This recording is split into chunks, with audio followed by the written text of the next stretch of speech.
this being the cult of copy, and we tend to have a tendency to look on the darker side of things. I always advise you take the flip side of the coin, and you don't just make your product look good using the ambiguity effect.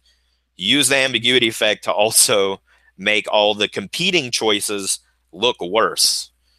And it's actually pretty easy with the ambiguity effect. So here we're talking about not just direct competitors, like people who make and sell alternatives to your solution, but also competing choices are, doing nothing at all, walking away and thinking about it, shopping around.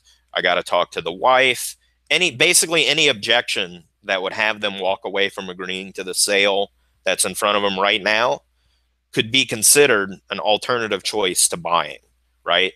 So you want to give them a way to see all of those different options as being more ambiguous and uncertain, right?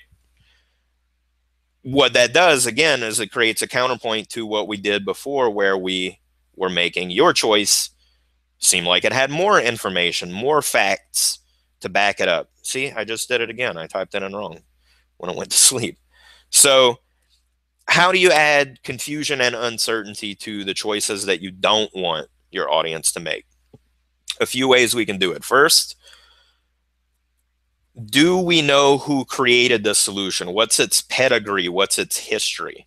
So you told the audience about your product, who made it, how it was made, why is it made out of the stuff it's made out of, all these things.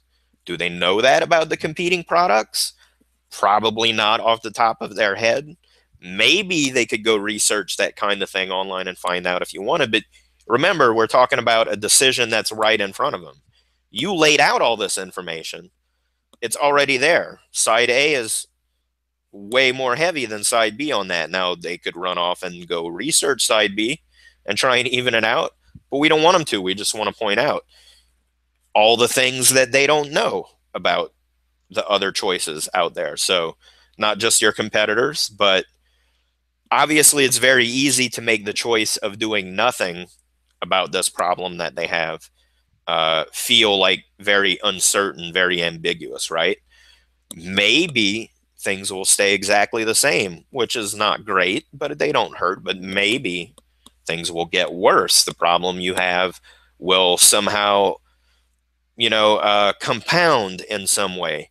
The pain will get greater. It will degrade more. It will be harder to treat the longer you leave it alone, the same way that if you don't get a cavity filled early, it only gets deeper and deeper and more chance to get painful and need a root canal. And then, they'll have to yank your whole jaw off and give you a 3D printed one. You get the idea.